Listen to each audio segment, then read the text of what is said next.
ربه نداء خفية. يعرف سبحان الله أسامي المشايخ. السلام علیکم ورحمۃ اللہ وبرکاتہ۔ ناظرین، یہ ہے پیدائشی حافظ قرآن، ایک زندہ معجزہ۔ افریقی عرب ملک الجزائر میں جنم لینے والے پیدائشی حافظ قرآن بچے کی پوری دنیا میں دھوم مچ گئی ہے۔ اس دودھ پیتے بچے کو قدرت کی عظیم نشانی اور زندہ معجزہ قرار دیا جا رہا ہے، جبکہ وہ دنیا کا سب سے کم عمر حافظ قرآن ہونے کا اعزاز بھی حاصل کر چکا ہے۔ یحییٰ نامی 2 سالہ بچہ قرآن کریم کا پکا حافظ قرآن ہے۔ وہ سوائے قرآنی آیات، مختصر احادیث اور مسنون دعاؤں کے ایک لفظ کا بھی تکلم نہیں کر سکتا ہے، حتیٰ کہ وہ دراجتن یعنی سائیکل بھی نہیں کہہ سکتا ہے، لیکن قرآن کریم روانی سے پڑھتا ہے۔ الجزائر سمیت عرب ممالک کے اخبارات اور ٹی وی چینلز تواتر کے ساتھ یحییٰ پر اسٹوریاں چلا رہے ہیں۔ جب ناظرین اس بچے کو دیکھتے ہیں تو انہیں اپنی آنکھوں پر یقین نہیں آتا، جبکہ اس سے متعلق پڑھنے والے بھی شزدی رہ جاتے ہیں۔ الجزائر کے سب سے بڑے اخبار الشروق نے اس معجزاتی بچے اور اس کے والدین سے خصوصی ملاقات کر کے ایک تفصیلی رپورٹ چھاپی ہے، جس میں یحییٰ نامی اس بچے کی اسٹوری کو مافوق الخیال قرار دیا ہے۔ یحییٰ کے والدین کا تعلق الجزائر کے البلیدہ نامی علاقے سے ہے۔ دونوں انتہائی دیندار ہیں۔ یحییٰ کی والدہ کا کہنا ہے کہ جب یہ بچے میرے بطن میں تھا تو اس دوران میں نے ایک عجیب و غریب خواب دیکھا تھا۔ میں نے دیکھا کہ کوچیا اور خوبصورت جگہ ہے جہاں نیک لوگوں کی ایک جماعت بیٹھی ہے۔ میں خواب میں انہیں صحابہ کرام سمجھ رہی ہوں۔ میں بہت خوبصورت آواز میں قرآن کریم کی تلاوت کرتی ہوں۔ اس دوران ایک شخص نے مجھ سے کہا کہ سیدنا سعد بن ابی وقاص رضی اللہ تعالی عنہ تجھے بلا رہے ہیں۔ میں ان کی طرف چل پڑی تو اسی شخص نے ایک انتہائی پروقار بزرگ کی طرف اشارہ کر کے کہا کہ یہ سیدنا ابوبکر صدیق رضی اللہ تعالی عنہ ہے۔ یہ سن کر مجھ پر ہیبت طاری ہو گئی۔ جب میں سیدنا سعد بن ابی وقاص رضی اللہ تعالی عنہ کے پاس پہنچی تو وہاں ایک سفید رنگ کی دیوار تھی جس کے اندر ایک انتہائی چمکدار موتی جڑا ہوا تھا۔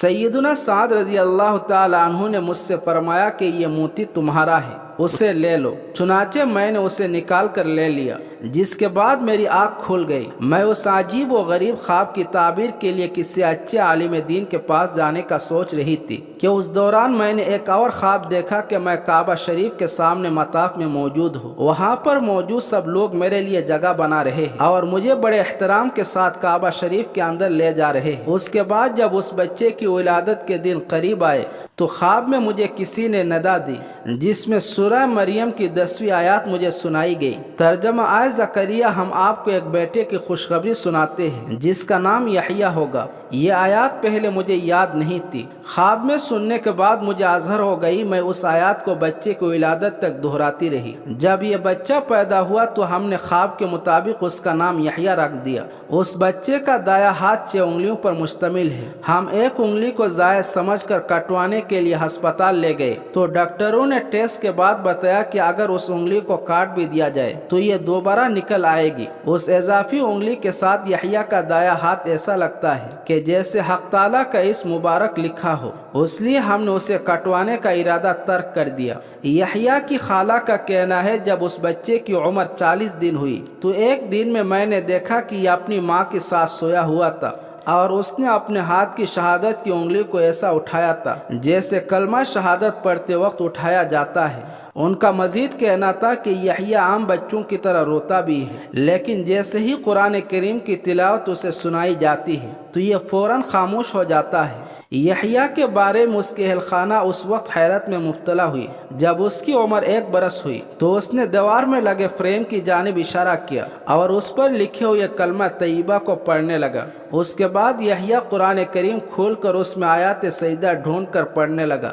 رواں ماہ یحییٰ کی عمر 2 سال ہو چکی ہے۔ وہ اگرچہ بہت زیادہ تیز ہے مگر اپنے ہم عمروں کی طرح اسے کھیلونے سے کوئی دلچسپی نہیں ہے۔ وہ بس ہر وقت قرآن کریم یا بچوں کی دینی کتاب تحفۃ الاطفال ہاتھ میں لیے رکھتا ہے۔ اگر قرآن کریم یا کتاب نہ ملے تو وہ ٹی وی پر قرآن کریم کی تلاوت سنتا رہتا ہے۔ اگر کوئی یحییٰ کے سامنے تلاوت کرتے ہوئے غلطی کر جائے تو اس کی گویا شامت آ جاتی ہے۔ یہ پیدائشی حافظ اس سے لپٹ جاتا ہے اور اس وقت تک نہیں چھوڑتا جب تک اسے غلطی کی اصلاح نہ کرا لے۔ حفظ قرآن کے ساتھ رفتہ رفتہ یحییٰ کی صلاحیتوں میں بھی اضافہ ہونے لگا ہے۔ وہ اب مشہور قراء کرام اور مشائخ میں فرق بھی کرنے لگا ہے، جبکہ اسے قرآن کریم کی مکی مکی اور مدنی صورتوں میں بھی فرق اچھی طرح معلوم ہے۔ آپ بس یحییٰ کے سامنے کسی صورت کا نام لیں اور وہ عمدہ انداز اور قواعد و تجوید کا بھرپور لحاظ رکھتے ہوئے اپنی تتلی زبان سے کلام پاک پڑھنے لگ جاتا ہے۔ اگر کسی آیات کا ایک لفظ پڑھا جائے تو آگے پڑھنا شروع ہو جاتا ہے۔ یحییٰ نے اگرچہ کسی سے سیکھا نہیں اور نہ ہی اس کے سیکھنے کی عمر ہے، مگر ہر سورت کے شروع میں وہ بسم اللہ پڑھتا ہے، لیکن سورہ التوبہ بغیر بسم اللہ کے پڑھتا ہے، اور ایسا ہی پڑھنے کا شرعی حکم بھی ہے۔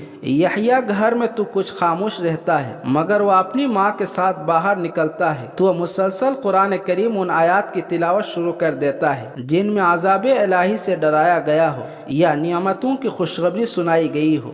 یحییٰ کی یہ عجیب حرکات دیکھ کر اس کی ماں کو تشویش لاحق ہوئی کہ اس کا بچہ کسی نفسیاتی بیمار کا شکار تو نہیں۔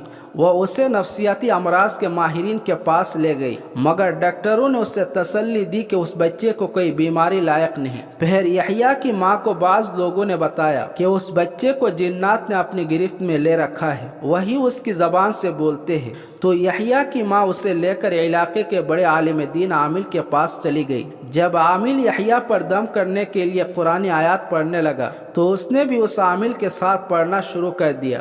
یہ دیکھ کر عامل نے یحییٰ کی ماں سے کہا کہ اس بچے پر کسی جن کا اثر نہیں ہے، یہ قدرت کا بہت بڑا معجزہ ہے جس سے حق تعالیٰ اپنے دین کا بہت بڑا کام لے گا، جو تجھے مبارک ہو۔ اب یحییٰ مختصر احادیث بھی سنانے لگا ہے، جبکہ بچوں کی کتاب تحفۃ الاطفال بھی اسے یاد ہے۔ یحییٰ کی والدہ اپنے اس معجزاتی بچے کو دین کا علم سکھانا چاہتی ہے، اور ان کا کہنا ہے کہ مجھے یقین ہے کہ میرے بیٹے سے دین حنیف کی غیر معمولی خدمت لی جائے گی۔ ناظرین، اس بچے کے تعلق سے دعائیہ کلمہ ضرور کمنٹ میں شیئر کریں اور اس خبر کو زیادہ سے زیادہ